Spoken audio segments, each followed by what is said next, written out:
ದೇಶದಲ್ಲಿ ಅತ್ಯಂತ ಪ್ರಮುಖವಾದ ವಿಷಯ ಕಳೆದ ಒಂದು ವಾರಗಳಿಂದ ಪ್ರತಿಯೊಬ್ಬರಲ್ಲೂ ಚರ್ಚೆಗೆ ಗ್ರಾಸವಾಗಿರ್ತಕ್ಕಂಥದ್ದು ಏನು ಪಾಕಿಸ್ತಾನದ ಉಗ್ರರು ಶ್ರೀನಗರಕ್ಕೆ ಹೋದಂಥ ಶ್ರೀನಗರಕ್ಕೆ ಹೋದಂಥ ನಮ್ಮ ದೇಶದ ಏನೋ ಒಂದು ಟೂರಿಸ್ಟ್ ಇದರಲ್ಲಿ ಹೋದಂಥವ್ರ ಮೇಲೆ ಏಕಾಏಕಿ ಗುಂಡಾರಿಸಿದಂಥದ್ದು ಘಟನೆ ಏನಿದೆ ಅದರ ಹಿನ್ನೆಲೆಯಲ್ಲಿ ಭಾರತ ದೇಶ ಮತ್ತು ಪಾಕಿಸ್ತಾನದ ನಡುವೆ ಯುದ್ಧ ಪ್ರಾರಂಭ ಆಯಿತು. ಅದು ಯುದ್ಧ ಅನ್ನೋದಕ್ಕಿಂತ ಹೆಚ್ಚಾಗಿ ದೇಶದ ಪ್ರಧಾನಮಂತ್ರಿಗಳು ಮತ್ತು ರಕ್ಷಣಾ ಸಚಿವರು ಹಲವಾರು ಸಭೆಗಳನ್ನು ಮಾಡಿ ಇವತ್ತು ಉಗ್ರ ಚಟುವಟಿಕೆಗಳಿಗೆ ಅಂತಿಮ ಇತಿಶ್ರೀ ಆಡಬೇಕು ಅಂತಕ್ಕಂಥ ಹಿನ್ನೆಲೆಯಲ್ಲಿ ನಮ್ಮ ಒಂದು ದೇಶದ ಮೇಲೆ ಪಾಕಿಸ್ತಾನದ ಬೆಂಬಲದೊಂದಿಗೆ ಉಗ್ರರು ಏನು ಆಕ್ರಮಣ ನಡೆಸಿದ್ರು, ನಮ್ಮ ದೇಶದ ಒಂದು ಇಮೇಜು ಯಾವುದೇ ಕಾರಣಕ್ಕೂ ಅದಕ್ಕೆ ಧಕ್ಕೆ ಬರಬಾರ್ದು ಅಂತಕ್ಕಂಥ ರೀತಿಯಲ್ಲಿ ಪ್ರಧಾನಮಂತ್ರಿಗಳು ತೆಗೆದುಕೊಂಡಂಥ ನಿರ್ಧಾರ, ನಮ್ಮ ಅಧಿಕಾರಿಗಳು ತೆಗೆದುಕೊಂಡಂಥ ನಿರ್ಧಾರ, ಉಗ್ರರ ತಾಣಗಳ ಮೇಲೆ ಮಾತ್ರ ಇವತ್ತು ಏನು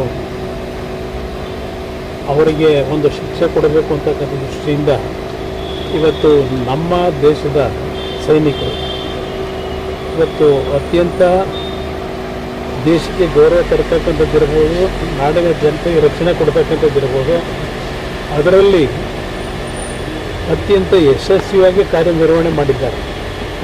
ಕೇವಲ 2 ದಿನದಲ್ಲಿ ಪಾಕಿಸ್ತಾನ ಶರಣಾಗ್ತಕ್ಕಂಥ ರೀತಿಯಲ್ಲಿ ಇವತ್ತು ಅಮೇರಿಕ ಮಧ್ಯಸ್ಥಿಕೆಯಲ್ಲಿ ಕದನ ವಿರಾಮ ಅಂತಕ್ಕಂಥದ್ದೇನಿದೆ, ಇಲ್ಲಿ ಮೇಲ್ನೋಟಕ್ಕೆ ಅಮೇರಿಕದ ನನ್ನ ವೈಯಕ್ತಿಕವಾದ ಅಭಿಪ್ರಾಯ ಅಮೇರಿಕ ಮಧ್ಯಸ್ಥಿಕೆಯಿಂದ ಕದನ ವಿರಾಮ ಅನ್ನೋದಕ್ಕಿಂತ ಹೆಚ್ಚಾಗಿ ಇವತ್ತು ಪಾಕಿಸ್ತಾನಕ್ಕಾದಂಥ ಮುಖಭಂಗ ಮತ್ತು ಪಾಕಿಸ್ತಾನದ ಮೇಲೆ ಮುಂದಿನ ದಿನಗಳಲ್ಲಿ ಆಗ್ತಕ್ಕಂಥ ಒಂದು ದೊಡ್ಡ ಮಟ್ಟದ ಅನಾಹುತವನ್ನು ಬಹುಶಃ ಪ್ರಾರಂಭಿಕ 2 ದಿನಗಳಲ್ಲೇ ನಮ್ಮ ದೇಶದ ಸೈನಿಕರು ಏನು ಈ ಒಂದು ವಿಷಯದಲ್ಲಿ ಹೋರಾಟ ಮಾಡಿದ್ದಾರೆ. ಪಾಕಿಸ್ತಾನಕ್ಕೆ ಸ್ವಲ್ಪ ನಡುಕ ಉಂಟಾಗಿದೆ ಅಂತಕ್ಕಂಥದ್ದು ಎಲ್ಲರಲ್ಲೂ ಗೊತ್ತಿರತಕ್ಕಂಥ ವಿಚಾರ. ಇವತ್ತು ಮಧ್ಯಸ್ಥಿಕೆ ಅಂತಕ್ಕಂಥದ್ದೇನಿದೆ, ಪ್ರಧಾನಮಂತ್ರಿಗಳು ಈಗಾಗಲೇ ಹೇಳಿದ್ದಾರೆ. ಇಲ್ಲಿ ನಮ್ಮ ಪ್ರಶ್ನೆ POK ವಿಷಯದಲ್ಲಿ ನಾವು ಇಲ್ಲಿಯವರೆಗೆ ಯಾವುದೇ ಮಧ್ಯಸ್ಥಿಕೆಗೆ ಅವಕಾಶ ಕೊಟ್ಟಿಲ್ಲ. ಇವತ್ತು ಅಷ್ಟೇ ಮಧ್ಯಸ್ಥಿಕೆಗೆ ಯಾವುದೇ ಒಂದು ದೇಶದ ಥರ್ಡ್ ಪಾರ್ಟಿನ ನಾವು ಮಧ್ಯಸ್ಥಿಕೆಗೆ ಇಟ್ಕೊಳ್ತಕ್ಕಂಥ ಪ್ರಶ್ನೆ ಇಲ್ಲ. ನಮಗೆ ಶಕ್ತಿ ಇದೆ ಅಂತಕ್ಕಂಥದ್ದನ್ನು ಪ್ರಧಾನಮಂತ್ರಿಗಳು ಭಾಳ ಸ್ಪಷ್ಟವಾಗಿ ನೀಡಿದ್ದಾರೆ.